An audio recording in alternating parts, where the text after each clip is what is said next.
Ang programang ito ay rated SPG. Striktong patnubay at gabay ng magulang ang kailangan. Maaaring may masiselang tema, lengguwahe, karahasan, sexual, horror o droga na hindi angkop sa mga bata. Kalaboso sa pulis itong si Calorena. Alamin natin. Welcome back sa aking channel. Mga kaganapan sa Lilet Matias. Sa presinto, inumpisahan na nga ang questioning dito kay Patricia Engano para malaman kung talaga bang may kinalaman si Patricia sa pagkamatay nitong si Attorney Meredith. Inumpisahan na ang pagtatanong at ito ngang si Patricia ay pinatunayan dito sa pulis na wala talaga siyang kinalaman sa pagkamatay nitong si Attorney Meredith. Sinabi ni Patricia sa pulis na oo at may galit siya kay Attorney Meredith dahil sinira nga nitong si Attorney Meredith ang pamilya nila at hindi nga ito mapapatawad nitong si Patricia. Pero hindi nga raw magagawa nitong si Patricia na pumatay ng tao gaya nga ng iniisip nila. Maya-maya nga ay biglang dumating itong si Trixie, kasama si Ramir at si Attorney Eban. Nagimbal nga itong si Patricia sa pagdating ni Trixie, kasama pa nga nito si Attorney Eban. Pinaliwanag ni Trixie na may alam siya tungkol dito kay Patricia. Nagulat nga itong si Patricia dahil wala siyang kaalam-alam na pupuntahan siya nitong si Trixie at si Ramir.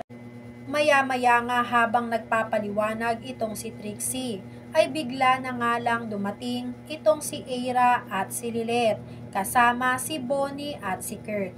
Sinabi nitong si Patricia kung ano rin ang ginagawa nitong si Eira at si Lilet sa presinto. Sinabi nila na gusto raw nilang malaman kung sino talaga ang tunay na salarin sa pagkamatay ng ina nilang si Attorney Meredith.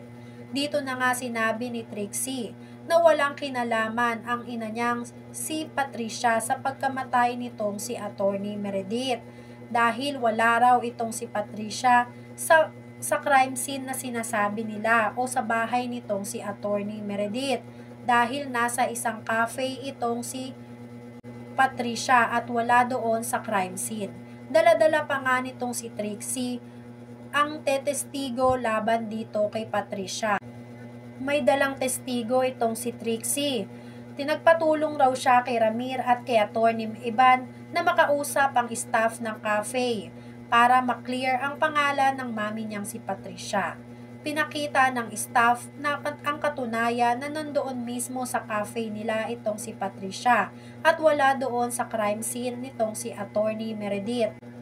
Pinanood nga rin dito kay Eira at Lilet ang CCTV footage na nakuha nila Ramir sa mismong cafe na pinagpuntahan nitong si Patricia nung gabing pinaslang itong si Attorney Meredith. Dito nga napag-alaman nitong si Lilet na wala talagang kinalaman itong si Patricia dahil kitang-kita sa mga oras nung sa CCTV na nandoon mismo itong si Patricia. Hindi naman makapaniwala itong si Eira na walang kinalaman itong si Patricia. Gagawa raw ng paraan itong si Eira para malaman ang totoo dahil hindi siya naniniwala na inosente itong si Patricia. Natapos na nga ang questioning dito kay Patricia at na-clear sa ngayon ang pangalan niya. Kaya paglabas niya ng presinto ay nakasalubong niya nga itong si Calorena. In-interview nga itong si Patricia ng mga press at sinabi nito na na-clear na ang pangalan niya sa kasong kinakaharap niya at hindi niya raw alam kung sino talaga ang tunay na sospek sa pagkamatay ni Attorney Meredith at sana nga raw ay nakakatulog ng maayos ang sospek na ito. Dito nga ay tumingin itong si Patricia dito kay Calorena at nagkasagutan nga silang dalawa. Si Calorena naman nga ang susunod na sasalang sa questioning nitong mga pulis at kinakabahan na nga itong si Calorena sa maaaring kahinatnan ng questioning sa kanya. Lalo pa at nandoon mismo itong si Lilet at si Eira. Hindi nga makapaniwala itong si Calorena na na-clear na nga itong si Patricia sa kinakaharap nilang kaso. Kaya gagawa nga rin ng paraan itong si Calorena na malusutan rin ang ibinibintang sa kanyang pagpatay kay Attorney Meredith. Samantala, sa loob ng presinto, inumpisahan na ang pag-interrogate dito kay Calorena at CRD at unang-una nga ay nagpakita agad sila ng ebidensya tungkol sa pagtatalo nitong si Calorena at CRD na pag-alaman nila na may kaunting hindi pagkakaintindihan ang mag-asawa. Kaya tinanong agad ng pulis kung tungkol kanino kaya ang pinagtatalunan nilang mag-asawa. Tungkol daw kaya ito kay Attorney Meredith, kaya galit na galit raw ang mukha nitong si Calorena. Hindi naman agad nakasagot itong si Calorena sa katanungan sa kanya ng mga pulis, kaya inulit tuloy dito ng pulis kung ano ang itinatanong niya kay Calorena. Wala ngang maisagot itong si Calorena sa pulis. Iniisip ni Calorena na isang pagkakamali lang na sabihin niya sa pulis ay paghihinalaan siya lalo na siya ang pumatay kay Attorney Meredith.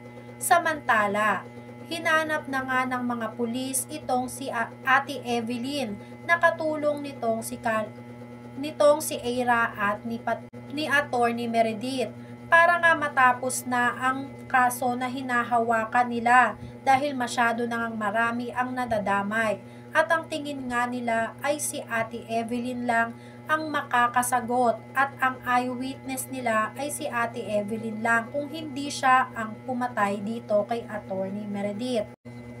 Halatang nagtatago nga itong si Ate Evelyn nang may makita siyang dalawang pulis na naglalakad sa kalye nang naglalakad siya. Tinakpan niya ang mukha niya ng payong para hindi siya makita ng mga pulis.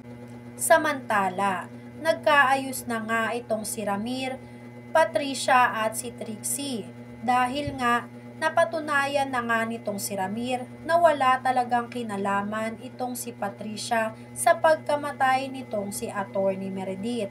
Kinausap ni Patricia si Trixie na sana ay malaman na kung sino talaga ang pumatay kay Attorney Meredith dahil pati siya ay nahihirapan dahil pinagbibintangan pa rin nga siya kahit na na-clear na ang pangalan niya at nailatag na nila ang lahat ng ebidensya na magpapatunay na wala itong si Patricia sa mismong crime scene nitong si Attorney Meredith.